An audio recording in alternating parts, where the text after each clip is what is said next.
자, 오늘부터 우리 빌립보서의 말씀을 가지고 짧지 않은 시간 우리 말씀을 하나하나 살펴보려고 합니다. 자, 오늘은 빌립보서 1장 서론적인 시작이니까 1절, 2절 말씀만 함께 우리 말씀을 보죠. 자, 같이 1절, 2절 같이 봅니다. 그리스도 예수의 종 바울과 디모데는 그리스도 예수 안에서 빌립보에 사는 모든 성도와 또한 감독들과 집사들에게 편지하노니 하나님 우리 아버지와 주 예수 그리스도로부터 은혜와 평강이 너희에게 있을지어다. 아멘. 자, 성경은 66권 어느 성경이든지 다 똑같이 소중하고 은혜롭죠. 하지만 사람마다 어느 성경이 더 마음에 와닿는다. 나는 그 중에도 어느 성경이 가장 은혜가 돼. 그런 성경들이 다 있으실 거예요. 저는 구약은 아모스서와 느헤미야서, 특히 아모스 5장, 느헤미야 4장 평생에 앞으로도 그런 신비를 경험하지 못하리라고 생각되는 그런 특별한 사건이 있었어요. 그게 아모스 5장과 느헤미야 4장과 관련된 일이었기 때문에 구약에서는 제가 잊을 수 없는 두 성경입니다. 왜 그런가 하는 것을 언제 말씀드릴 기회가 있을 거예요. 자, 신약에서는 성경을 다 읽을 때마다 은혜가 되고 가슴이 뭉클해지지만 특별히 가슴이 막 뜨거워지는 성경 하나를 찾으라고 하면 저는 빌립보서 그렇게 말씀을 드리고 싶어요. 고난을 초월한 감격과 기쁨이 있죠. 또 목회자로서 어떻게 살아야 되나? 목회자답게 산다는 것이 뭘까? 그런 생각을 많이 하게 해주는 성경이 빌립보서이기 때문에 또 그런 것 같습니다. 자, 여러분 빌립보서 1장 이제 성경을 보세요. 앞으로 찬찬히 보아 나가겠지만 1장 20절, 21절 주옥 같은 말씀들, 정말 하나도 빼놓을 수 없는 주옥 같은 말씀들이 얼마나 많은지 모르죠. 자, 1장의 대표적인 말씀, 저는 1장 20절, 21절이라고 생각해요. 빌립보서가 얼마나 소중하고 은혜롭고 가슴 뭉클하게 하는가 하는 것을 우리 잠깐 맛을 보려고 해요. 잘 아시지만 1장 20절, 21절 함께 읽어봐요. 나의 간절한 기대와 소망을 따라 아무 일에든지 부끄러워하지 아니하고 지금도 전과 같이 온전히 담대하여 살든지 죽든지 내 몸에서 그리스도가 존귀하게 되게 하려 하나니 이는 내게 사는 것이 그리스도니 죽는 것도 유익함이라. 이 장은 5절부터 11절까지가 가장 대표적인 말씀 아닌가 싶은데 일단 5절 6절만 보죠. 2장 5절 6절 너희 안에 이 마음을 품으라 곧 그리스도 예수의 마음이니 그는 근본 하나님의 본체시나 하나님과 동등됨을 취할 것으로 여기지 아니하시고 그리고 종의 형체를 입고 이 땅에 오셔서 죽기까지 복종하셨는데 하나님이 높이셔서 이 땅의 모든 자들로 무릎을 꿇게 하셨다 하는 말씀이죠. 자, 3장은 12절에서 14절을 한번 봐요.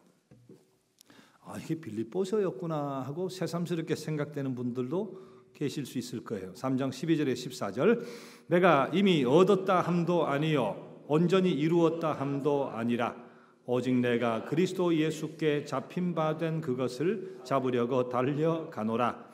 형제들아 나는 아직 내가 잡은 줄로 여기지 아니하고 오직 한 일 즉 뒤에 있는 것은 잊어버리고 앞에 있는 것을 잡으려고 표대를 향하여 그리스도 예수 안에서 하나님이 위에서 부르신 부름의 상을 위하여 달려가노라.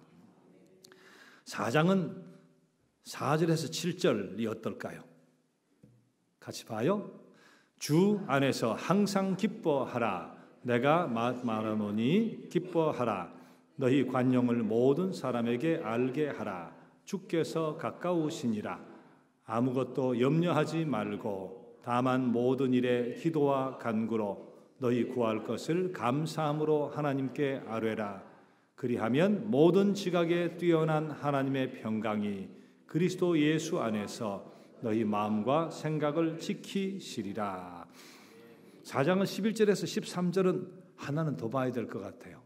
4장 11절에서 13절 내가 궁핍함으로 말하는 것이 아니니라 어떠한 형편에든지 나는 자족하기를 배웠노니 나는 비천에 처할 줄도 알고 풍부에 처할 줄도 알아. 모든 일 곧 배부름과 배고픔과 풍부와 궁핍에도 처할 줄 아는 일체의 비결을 배웠노라. 내게 능력 주시는 자 안에서 내가 모든 것을 할 수 있느니라. 이게 빌립보서였구나. 그렇게 생각드는 분 계실 거예요. 기가 막히죠. 설교가 필요 없잖아요. 말씀만 읽어도 가슴이 뭉클하고 얼마나 은혜가 돼요. 빌립보서는 전통적으로 내려오는 세 가지 별명이 있어요. 첫째는 옥중서신이라는 별명이라고 하기가 그렇지만 어쨌든 그런 부름이 있죠. 옥중서신. 바울 사도가 로마 옥중에서 빌립보에 있는 교인들 향해 쓴 편지예요. 옥중서신이 4개가 있다고 하죠. 쉽게 외우려면 에빌골빌 하시면 돼요. 따라 해봐요. 에빌골빌. 에베소, 빌립보, 골로새 딱 붙어 있죠. 그다음 빌레몬까지 에빌골빌. 내 성경은 바울이 로마 옥중에서 쓴 옥중서신이죠. 빌립보서는 옥중서신이에요. 자, 또 하나의 특징 혹은 별명이라면 사랑의 서신, 그렇게 이야기할 수 있어요. 빌립보서는 사랑의 서신. 여러분 에베소서를 보세요. 갈라디아서를 보세요. 고린도서 같은 것을 보세요. 교리적인 면, 생활 면에서 막 교훈하고 잘못된 것을 일일이 지적하고 때로는 사람의 이름까지 불러가면서 권고하고 이런 이야기들이 많이 나와요. 잘못된 바를 일일이 지적하면서 뭐가 잘못됐다. 어떤 때는 이런 사람은 내쫓으라 하는 아주 강력한 이야기까지 나오는데 빌립보서에는 그런 이야기들이 거의 없어요. 그냥 사랑의 서신이에요. 푸근한 사랑, 사랑스러운 말로 시작해서 사랑스러운 말로 끝나는 사랑의 서신이에요. 그 이유는 뒤에 가서 조금 더 구체적으로 말씀드리겠지만 바울 사도가 감옥에 갇혀 있을 때 빌립보 교인들이 영치금을 모아가지고 사식도 넣고 하라고 돈을 모아서 자신들의 대표자 에바브로디도라고 하는 사람에게 주어서 로마 옥을 찾아오게 만들었어요. 그리고 그가 빌립보 교인들을 대신해서 열심히 옥바라지를 했거든요. 그런 교회가 없었어요. 고난당할 때 그렇게 위로를 준 교회가 없었다고요. 바울 사도가 그런 사랑을 받았으니까 그들에게 쓴 편지니까 사랑이 담길 수밖에 없죠. 사랑으로 시작해서 사랑으로 끝난 사랑의 서신, 그것이 빌립보서예요. 자, 또 하나 빌립보서의 별칭을 붙이자면 가장 유명한 별명이 있죠. 누가 그랬어요? 기쁨. 빌립보서에 가장 많이 나오는 단어가 기쁨. 우리 정구철 장로님 손가락을 옆으로 탁탁 가리켜요. 보니까 누군가 했더니 부인이네. 이인경 권사님. 빌립보서에 기쁨이란 말이 18번 나와요. 4장밖에 안 되는데 그러면 한 장에 4, 4, 16이니까 4번, 5번이나 한 장에 들었다는 뜻이잖아요. 그래서 빌립보서는 옥중서신, 사랑의 서신, 그리고 기쁨의 서신이에요. 나는 우울하지만 너는 기뻐하라, 그렇게 말하는 게 아니죠. 자기가 감옥에 갇혀 있잖아요. 그런데 내가 기뻐하니까, 이런 실정에서도 기뻐하니까 너희도 기뻐하라고 하는, 우리 기독교를 사랑의 종교, 은혜의 종교, 말씀의 종교 많이 이야기할 수 있는데 하나 빼놓을 수 없는 게 기독교는 기쁨의 종교예요. 또 기쁨의 종교가 돼야 돼요. 예수님 첫 번째 이적이 뭡니까? 첫 번째 이적, 물로 포도주를 만든 갈릴리 가나의 사건이죠. 그게 어떤 자리예요? 잔치 자리. 포도주 다 떨어졌어요. 물을 포도주로 만들어 잔치에 흥을 돋구어 놓으신, 잔치에 기쁨을 불어 놓으신 기쁨의 종교. 기독교는 기쁨의 종교예요. 자, 그런 의미에서 내가 신앙생활을 한다 하면서도 늘 슬픔 속에 젖어 있고 한숨 쉬고 원망하고 불평하고 주저앉고 허망하고 그러면 그 성도다운 게 아니죠. 물론 우리가 살다 보면 일시적으로 그런 경험할 때 있어요. 일시적으로 아프고 고달프고 한스럽고 원망스럽고 불평스럽고 그럴 때 있죠. 그러나 그것은 일시적인 것이야지 쭉 보면 그저 근하게 늘 힘들어하고 원치 않는 환경 속에서 고통스러워하고 원망하고 불평하고 그렇게 살아간다고 하면 그 사람 신앙생활 잘 한다고 기독교 생명의 종교를 소유하고 있다고 이야기하기가 쉽지가 않죠. 자, 빌립보 교회는 어떻게 세워졌을까? 잘 아실 만한 분들 많이 계시는데 사도행전 16장 한번 찾아보세요. 빌립보 교회는 어떻게 세워졌을까? 사도행전 16장.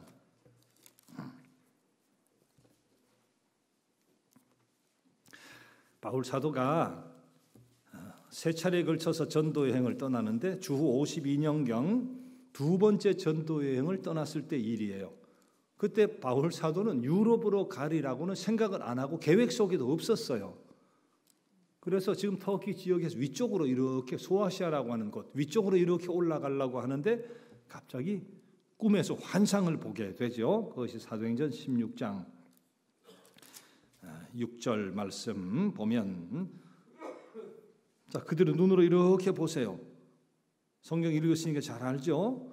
16장 6절 이하에 특히 9절 밤에 환상이 보여요. 마게도냐 사람, 유럽의 지역이죠. 사람이 막 손짓하면서 도와달라. 하나님이 저 건너 저 유럽 땅까지 가서 복음을 전하라는 뜻인가 하고 순종해서 건너가게 되는데, 그렇게 해서 간 것이 16장 12절 빌립보란 곳이고, 거기서 누구를 만나느냐 14절에 두아디라시에서 루디아라고 하는 한 자색 옷감 장수를 만나게 되는 거죠. 그 집에서 15절 보니까 그 집에 머물면서 목회하고 전도하고, 그러다가 점치는 귀신들이 여종을 고치는 바람에 감옥에 갇혀서 채찍질도 당하고 나 로마 시민인데 했더니 벌벌 떨면서 관원이 풀어주죠. 16장 마지막 40절 보면 두 사람이 옥에서 나와 루디아의 집에 들어가 또 루디아의 집에 들어가 형제들 만나보고 위로하고 가니라. 루디아라고 하는 자주색 옷감 장수의 집에서 시작된 유럽의 첫 교회, 그것이 바로 빌립보서죠. 빌립보 교회가 그렇게 세워졌다 하는 것을 우리는 알면서, 자, 빌립보서에 대한 공부를 같이 한번 해보려고 합니다. 자, 그러면 빌립보서를 왜 쓰게 되었을까?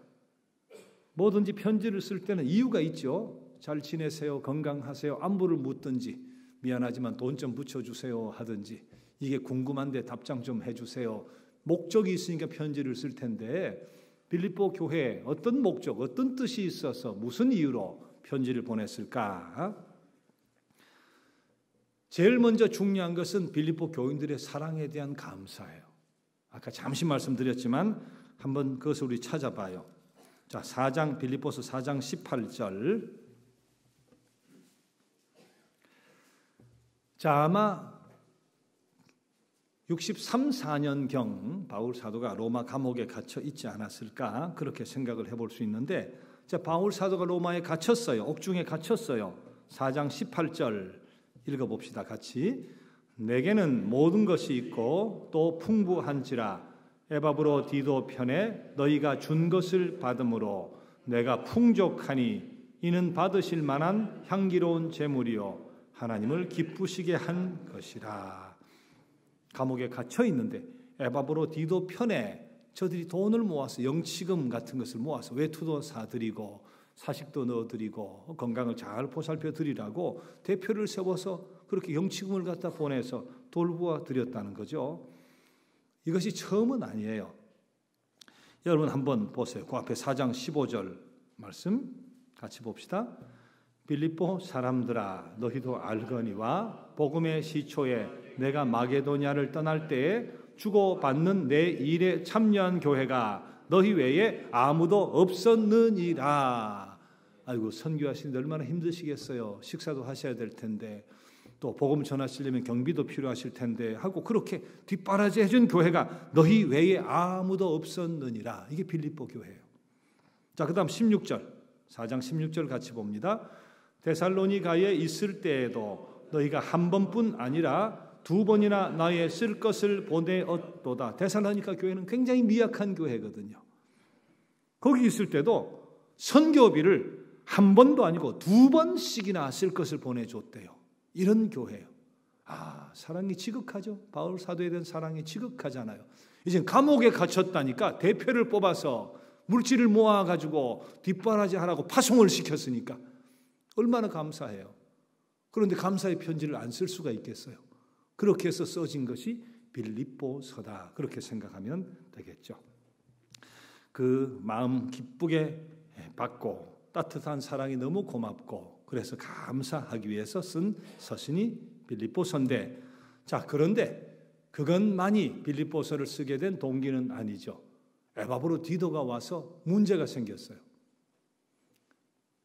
우리가 외국에 나가거나 또 아프리카에 가고 했을 때 잘못하면 풍토병에 걸린다든지 이질에 걸린다든지 환경이 바뀌고 음식이 바뀌고 물이 바뀌고 하다 보면 그런 일이 생기게 되는데, 자, 빌립보서 2장 25절 한번 찾아봅시다.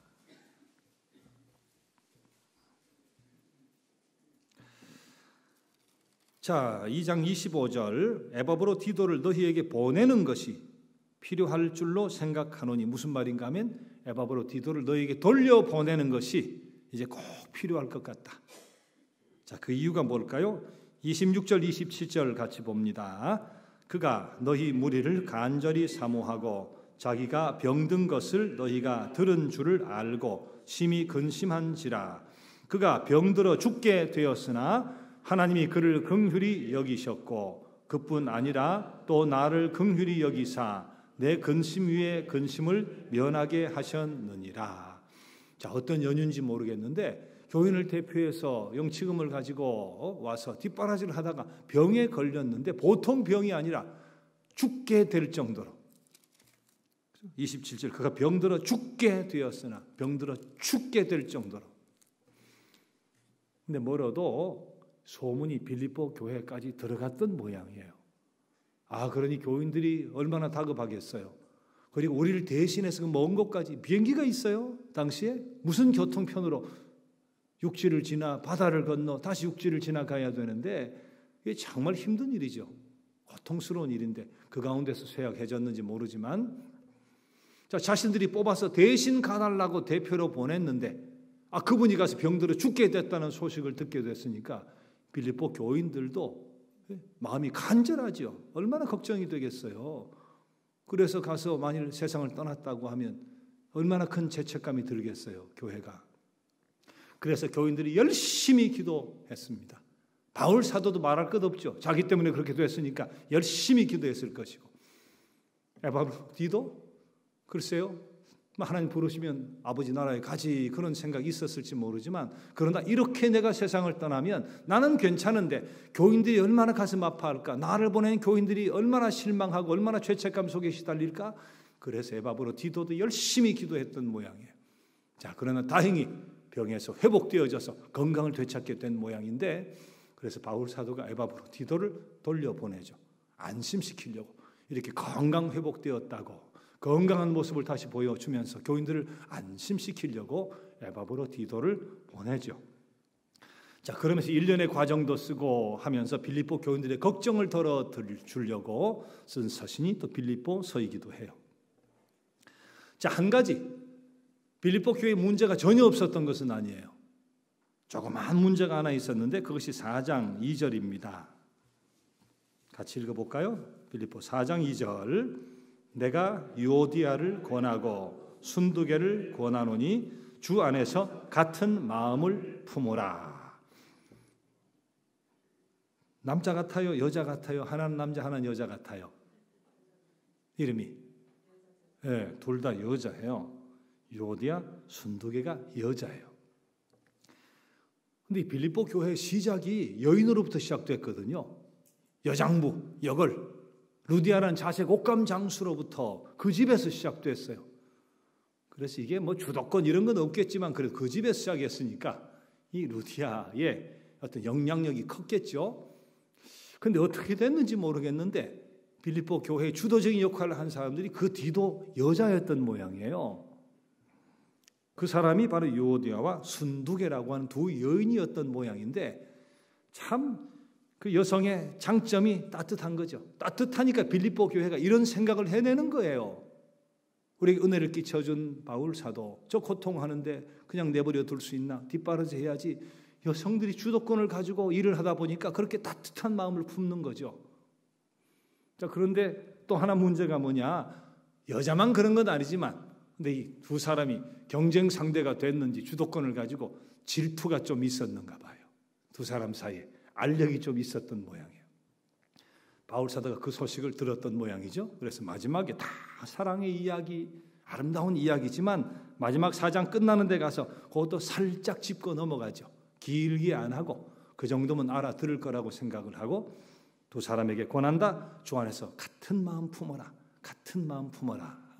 이것이 또한 빌립보서를 쓰게 된 동기이다. 그렇게 생각해 볼 수가 있죠. 자, 빌립보서 세 가지 별칭이 있다 그랬어요.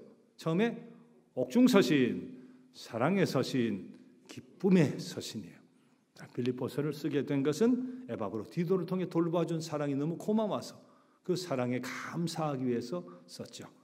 그리고 에바브로를 돌려보내면서 그들의 근심을 덜어주려고 그리고 두 여인으로 하여금 화목하게 교회를 잘 감당해내도록 권고하기 위해서 빌립보서를 썼다. 그렇게 생각하면서 자 이제 오늘부터 몇 절씩 나누어서 함께 말씀을 보면서 은혜를 나누려고 합니다. 자 1장 1절 말씀 바울 사도가 이렇게 시작하는 성경이 꽤 되죠. 첫 인사가 이렇게 시작되는 경우 많아요. 그리스도 예수의 종 바울과 디모데는 그렇게 시작하죠. 자신을 종이라고 표현하는 성경 굉장히 많아요. 바울 사도가 나는 종이다. 그리스도의 종이다. 종하면 요새도 주의 종 그러니까 그냥 평범하게 느껴지지만 종을 노예라고 바꾸면 조금 더 실감이 나죠. 이 종은 노예예요. 노예. 주의 노예인 나 바울은 그런 뜻이니까 당신 노예가 되는 방법은 크게 세 가지예요. 첫째는 나라와 나라에 싸우다가 져요. 패잔병들은 무조건 노예로 쇠사슬에 묶여서 끌려갑니다. 그럼 노예가 되는 거예요. 전쟁에 지면 노예가 되는 거예요. 자, 두 번째는 부모가 노예예요. 그 사이에서 태어나면 당연히 노예가 되는 거예요. 마지막 한 가지는 빚을 너무 졌어요. 우리도 옛날에 그런 시절이 있었잖아요. 빚을 도저히 갚을 수 없을 때 그때 몸으로 때우는 거죠. 그게 종이 되는 거예요. 남의 집에 머슴으로 들어가고 종 되는 거. 자, 그러면 노예로부터 자유를 얻는 방법은 뭘까요? 여러 가지 있을 수 있죠. 사면도 있고 뭐 여러 가지 나라에 공헌하는 것도 있고 뭐 특별한 것도 있지만 일반적인 사면의 방법은 하나죠. 돈 주고 자유를 사는 거예요. 돈 주고 자유 사는 거. 자신이 능력이 없으면 제3자가 거기에 상응하는 돈을 주면 자유를 살 수 있어요. 자, 그런 의미에서 우리는 죄악의 노예였죠. 죄의 노예, 사망의 노예, 사탄의 노예. 자, 그런데 우리는 우리 값을 치를 수가 없어요. 그 값이 엄청나기 때문에 우리 능력으로 치를 수가 없어서 제3자가 대신 치루어 줬는데 그분이 바로 예수 그리스도죠. 그분이 우리의 핏값을 대신해 제3자가 값을 치르셔서 마침내 자유케 해주신 사건. 그것이 십자가의 사건이요 부활의 사건인 거잖아요. 자, 그런데 바울 사도는 그리스도로 말미암아 해방받아 자유가 됐어요. 주님의 막대한 피값으로 자유자가 됐어요. 그럼 그리스도의 자유인 나 바울은 해야 되는데 그리스도의 종이래요. 종에서 해방이 됐는데 또 종이래요. 근데 주인이 다르죠.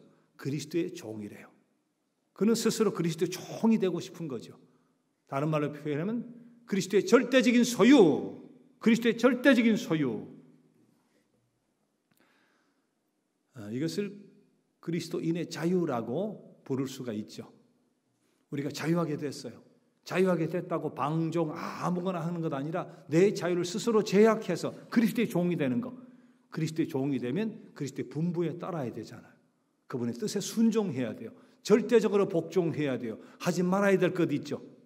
말 하나, 행동 하나 다 조심하고 그리스도의 종이니까 철저히 자유가 얼마나 많이 제한이 되는지 몰라요. 세상 사람에 비하면. 그러나 스스로 자기를 그리스도의 종으로 가두고 철저히 그분에게 복종하고픈 그런 마음, 그것이 바로 바울 사도에게 있었던 거죠. 흔히 주의 종 기도할 때도 주의 종이라고 하고 또 목사를 주의 종 그렇게 이야기하지만 목사만 주의 종 아닙니다. 목사만 주의 종 아니에요. 여러분도 주의 종이 돼야 돼요. 스스로 주의 종이 돼야 돼요. 주의 종이 된다고 하는 것, 그것은 여러 가지 스스로 구별해야 될 것들 많죠. 그러나 그것을 기쁨으로 받아들이는 거예요. 기쁨으로. 내가 절대적으로 복종하겠나이다.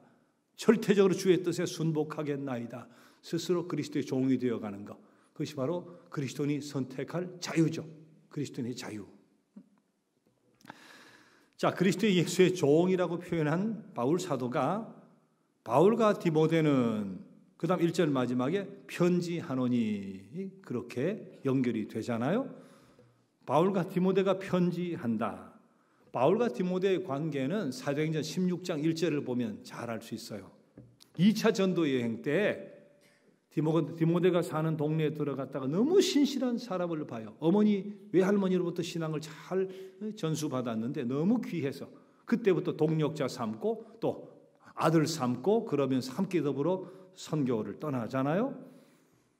그런데 바울과 디모데가 편지하노니 둘이 반반 썼을까요? 빌립보서를 80대 20으로 썼을까요? 누가 썼겠어요? 빌립보서를 바울 사도가 썼겠죠. 그래서 이때 말고 뒤에 가면 나 바울은 그렇게 이야기해요. 그래서 맨 처음을 시작하면서 바울과 디모데가 편지한대요. 나 바울이 편지하노라 해도 되는데 바울과 디모데가 편지한대요. 아마 디모데가 공언을 했다면 바울 사도가 눈이 나쁘거나 뭔가 신체적으로 참 힘이 들었기 때문에 이렇게 부르면 나 바울과 디모데는 편지하노라 하고 서서 부르면 디모데가 대선은 했을 거예요. 대선은 했겠지만 정말 이 편지는 바울이 쓴 건데 왜 굳이 디모데를 동일 선상에 올려서 맨 처음부터 이렇게 나와 함께 디모데가 편지한다고 했을까? 저희 별거다니 한마디 속에서 바울의 성품을 우리가 볼 수 있는 거예요. 그의 겸비함, 그의 겸손, 그의 인간성. 참 이야기하다 보면 재미있는 이야기 많습니다. 어떤 사람은 서울 2호선 지하철을 자기가 그거를 팠대요. 그리고 뭐 하면 저 건물을 자기가 세웠대요. 그런 이야기 하다 보면 흔히 나와요. 흔히. 90대 10으로 해도 내가 다 했대요. 제가 참 걱정했는데 걱정대로 되었던 일이 하나 있는데 서울에서 목회할 때 그 헌당 예배가 있었어요. 건물을 몇 층 짓고 다 소유할 수는 없어서 밑에는 세를 주고 위층에 예배실과 교육관을 쓰는 그것만 해도 얼마나 귀해요. 교회가 없던 교회가 자체 교회를 갖고 밑에 2층은 세를 주고 그러면서 빚을 갚아가고 하는 참 아름다운 일이죠. 축하해 주러 갔어요. 여러 가지 순서 가운데 건축위원장의 보고 시간, 인사 시간이 있었어요. 건축위원장은 이런 연유로 쭉 읽고 보고를 하면 되는데 아무것도 안 보고 처음에는 딱 서서 인사를 하시는데 오늘 아침에 차를 몰고 함께 아들과 더불어 교회를 오는데 아들이 이렇게 물었습니다.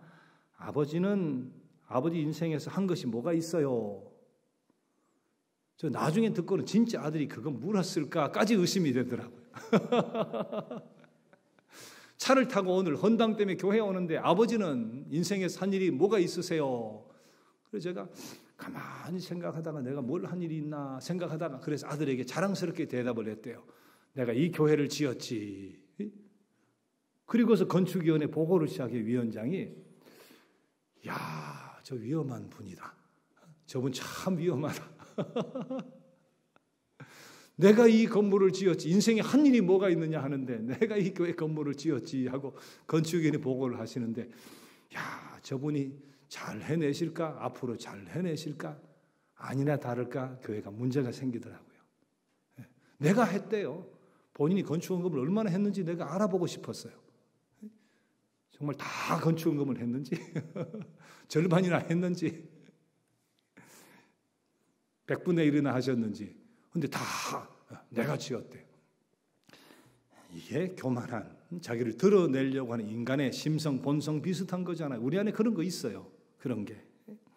그런데 바울 사도가 말로만 겸손하라고 가르친 것 아니라 이 편지의 내용을 통해 자신이 편지를 쓰면서 디모데의 권위를 올려주는 거죠. 나와 디모데가 편지한다.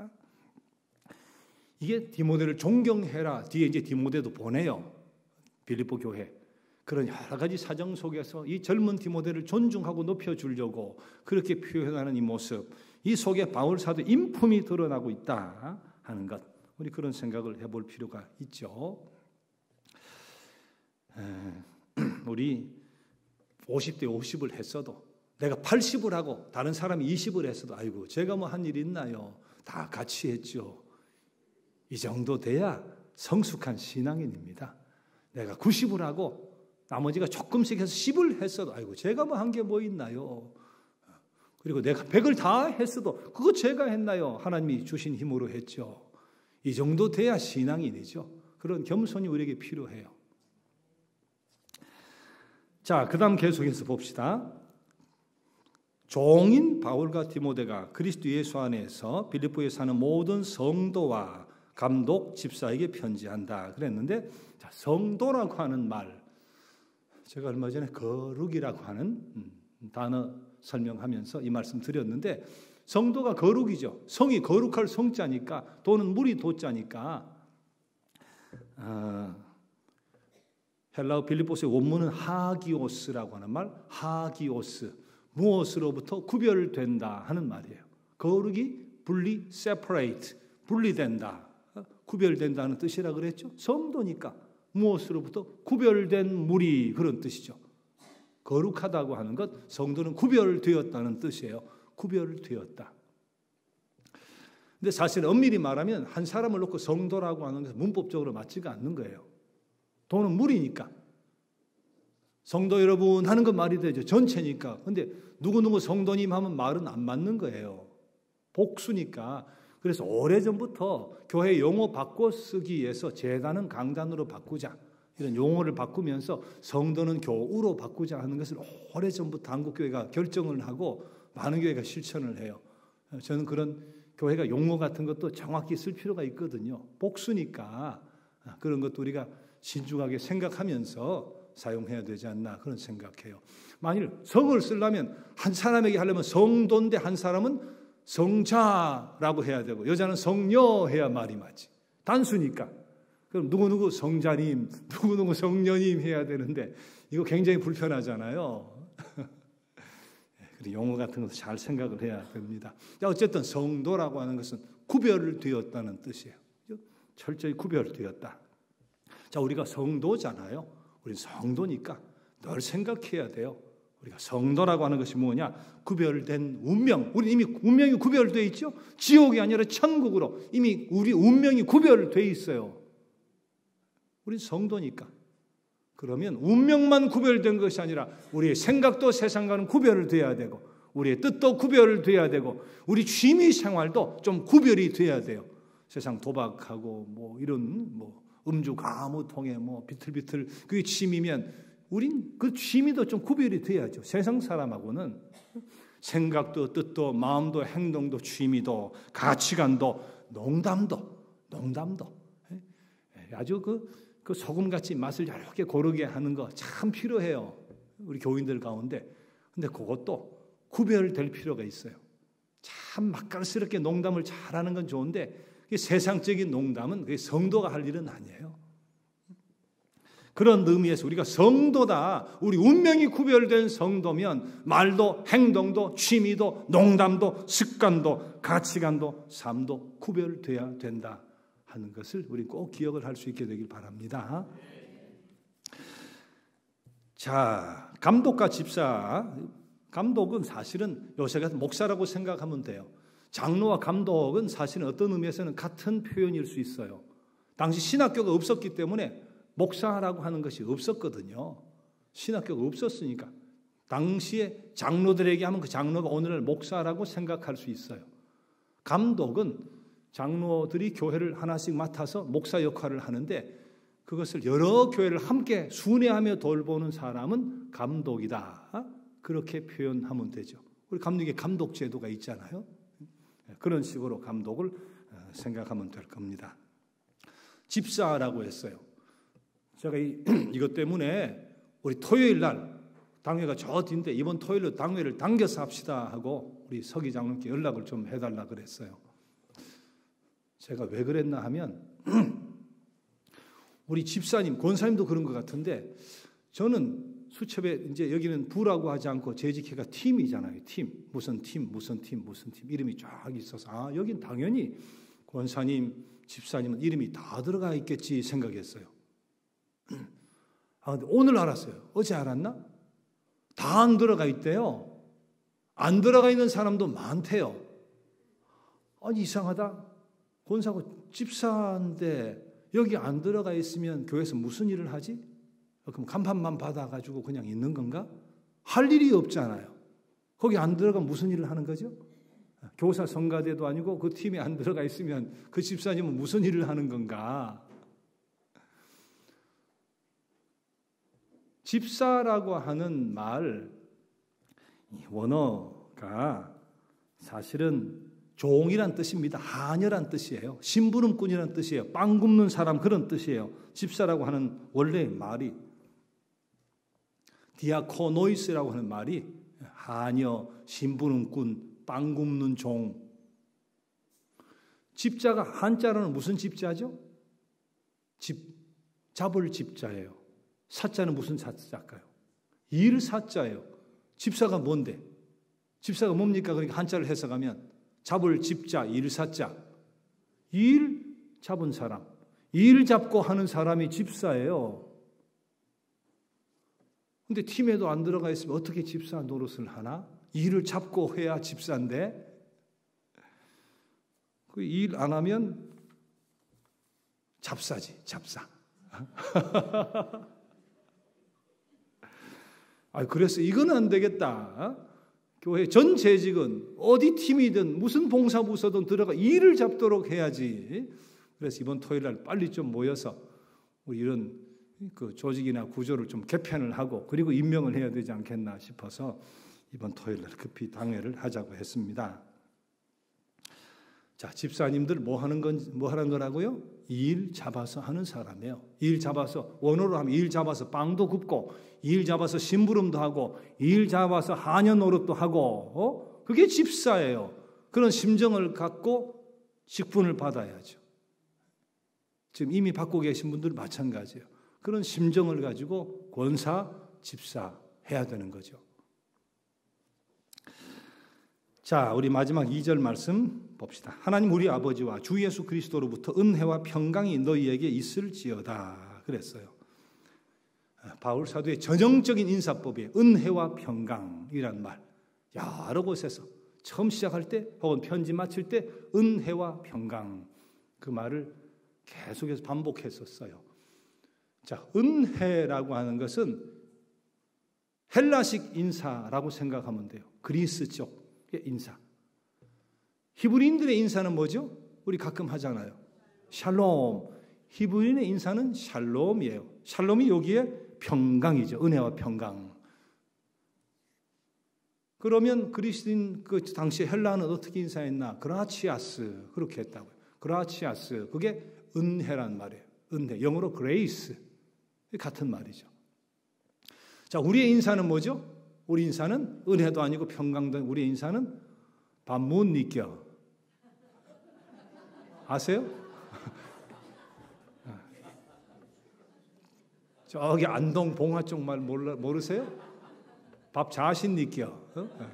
인사가 우리는 밥 못 느껴. 이게 이제 인사예요. 밥 드셨습니까? 이제 요새는 그런 건 잘 안 묻죠. 요새는 안녕하십니까? 안녕이 우리의 인사잖아요. 그런데 당시에 헬라 지역의 인사는 은혜요. 그라치아스예요. 그리고 히브리인들의 인사는 샬롬, 평화, 평강이에요. 이렇게 두 문화권에 아주 익숙해 있었으니까 또 이 편지를 읽거나 앞으로 성경을 읽을 사람들이 두 문화권 속에 있는 사람인 것을 생각하면서 저들이 두 인사를 다 넣어놓은 거죠. 근데 참 재미있는 것이 은혜가 뭐냐? 그라치아스란 말이 언제 이 말을 썼느냐? 로마가 전 세계를 정복해 놓으니까 뭐 곡식이고 뭐 다 갖다 바치죠. 바치게 돼 있잖아요. 상납을 해야 되니까. 근데 곡식 같은 게 너무 많이 들어오기 때문에 저장 창고를 더 이상 세울 수가 없어서 잉여 농산물 어떻게 할 방법이 없으니까 남은 것은 창고를 짓고 넣고 해도 다 못 넣은 것을 바다에 집어넣어 버렸대요. 어떻게 할 수가 없으니까. 그러면 속국이라든지 정복당한 국가 이런 사람들이 와서 아니 그 바다에 넣느니 우리가 가져가면 안 될까요? 바다에 넣느니 가져가라고 하면 편하잖아요. 그래 너 가져가라. 그때 저들이 가져가면서 인사한 것이 그라치아스. 우리말로 하면 감사합니다는 뜻이 되겠죠. 감사와 은혜란 말은 어원이 같아요. 그래서 그냥 주잖아요. 공짜로 그냥 주니까 은혜죠. 그것을 그냥 받으니까 감사죠. 그래서 은혜와 감사는 어원이 똑같습니다. 그래서 이 그라치아스라는 그 영어로는 그레이스가 돼서 은혜란 말이 됐는데 스페니시스는 멕시칸이나 스페인이나 그런데 인사가 그라시아스죠. 그라시아스. 감사합니다가 그라시아스죠. 그라치아스나 그라시아스나. 그런데 은혜가 감사가 돼버렸어요. 어원이 같으니까. 자, 은혜와 평강이 너에게 있을지어다. 헬라식, 히브리식 인사지만 참 이게 좋은 인사죠. 반문 있게 하는 것보다 훨씬 좋죠. 네, 은혜가 있기를, 평강이 있기를 좋잖아요. 그런데 참 재미있는 것보다 참 의미 있는 것이 은혜와 평강이 어디로부터 온다고 했어요. 하나님 우리 아버지와 주 예수 그리스도께로부터 오는 은혜와 평강이, 이걸 우리가 잘 알아야 돼요. 은혜와 평강뿐만 아니라 안녕도 마찬가지. 안녕, 우리가 안녕하십니까 하는데 안녕이 어디서 오느냐? 안녕도 하나님 우리 아버지와 주 예수 그리스도께로부터 오는 거죠. 우리 이 사실을 믿어야죠. 은혜도 위로부터 오는 것이고 평강도, 참 평강도 위로부터 오는 것이고 우리 안녕도 위로부터 오는 거예요. 은혜와 평강은 위로부터 오는 것. 그런데 이 순서도 참 의미가 있죠. 바울 사도는 한 번도 평강과 은혜가 그렇게 이야기하진 않아요. 자신이 히브리인이니까 샬롬이 더 익숙하잖아요. 샬롬이 앞에 나올 수 있는데 항상 은혜와 평강이에요. 은혜와 평강. 이 바울 사도가 똑똑한 사람이죠. 신학자예요. 단어 하나하나도 아주 신중하게 의미 있게 성령의 영감을 받아 그렇게 성서를 썼는데 이 순서도 참 이게 신학적으로 의미가 있는 거예요. 신앙적으로 의미가 있죠. 평강과 은혜가 아니고 왜 은혜와 평강일까? 우리 성경 읽으면서 그런 고민을 해볼 필요도 있는 거예요. 사실은 평화에서 은혜가 나오는 것도 말이 맞을 수 있죠. 전쟁 시에 무슨 은혜를 느끼겠어요? 전쟁 시에 무슨 전도가 되겠어요? 내 하나 살기 바쁜데, 숨어서 살려달라고 기도하기 바쁜데, 평화로울 때 은혜로운 생활을 할 수 있으니까 평강과 은혜라는 것도 이 순서가 맞을 것 같은데, 근데 가만히 생각해 보면 평화가 어디서 오느냐? 우리가 하나님 은혜 받아야 감사하고, 그라치아스에서 그라시아스, 그레이스, 은혜를 받아야 감사가 나와요. 은혜를 아는 사람이 감사해요.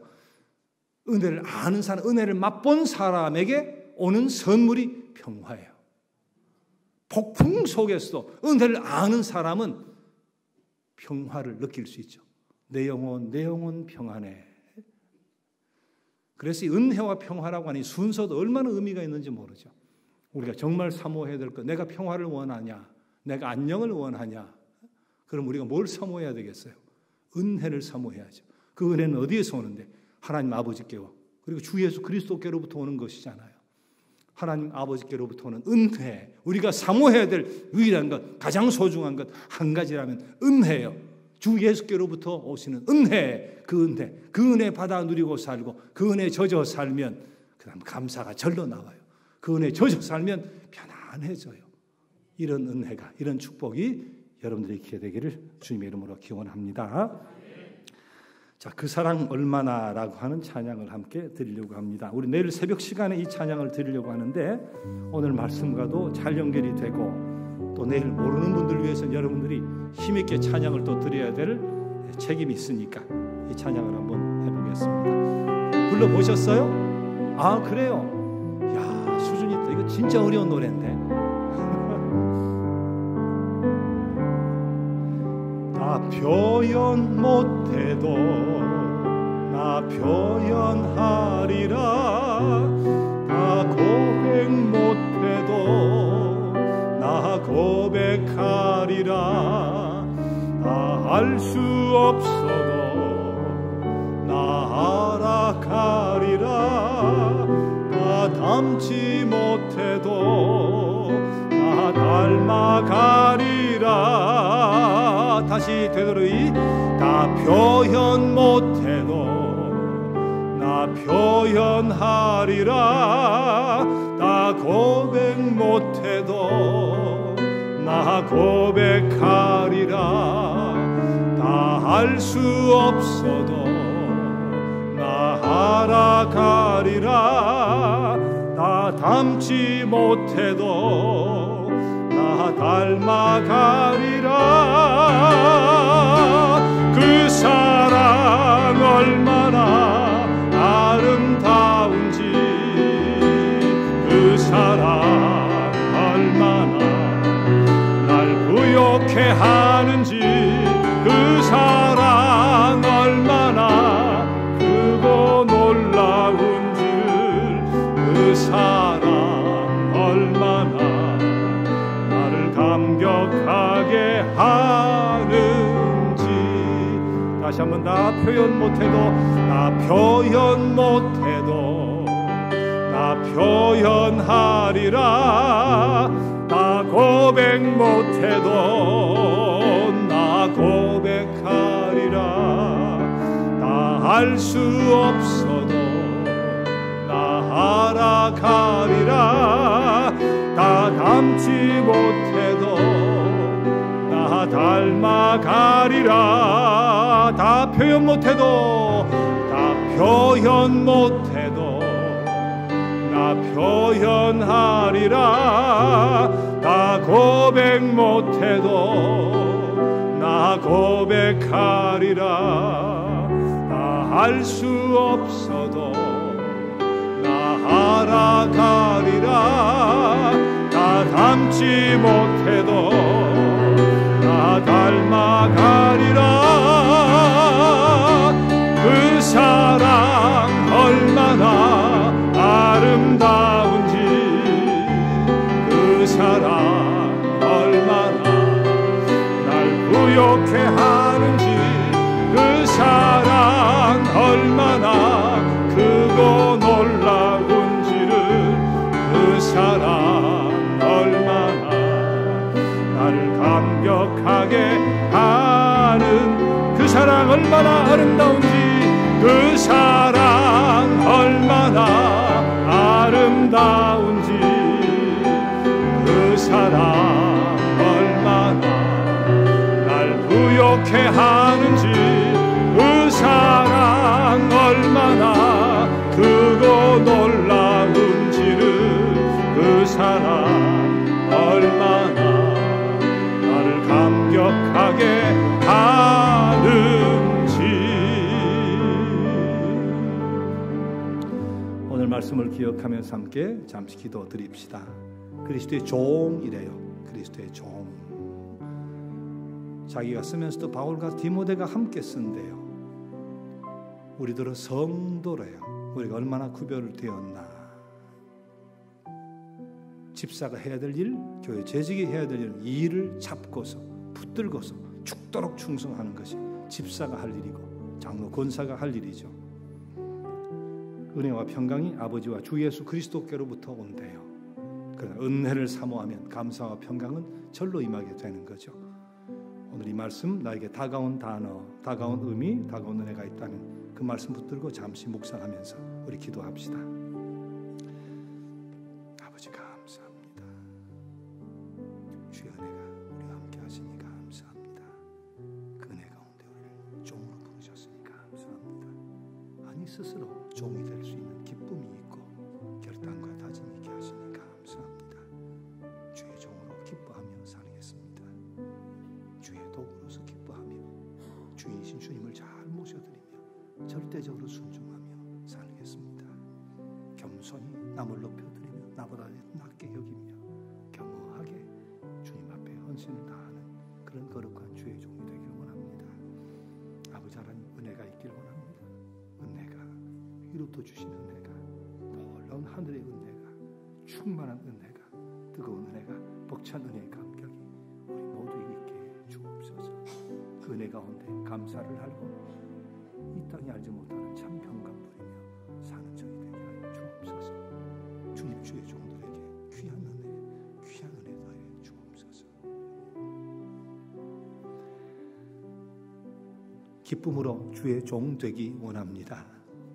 절대적으로 주인이신 우리 주님 높여드리면서 주의 영광 드러내고 주의 이름만 자랑해 드리면서 전혀 흠과 티가 되지 않는 그런 종 되기 원합니다.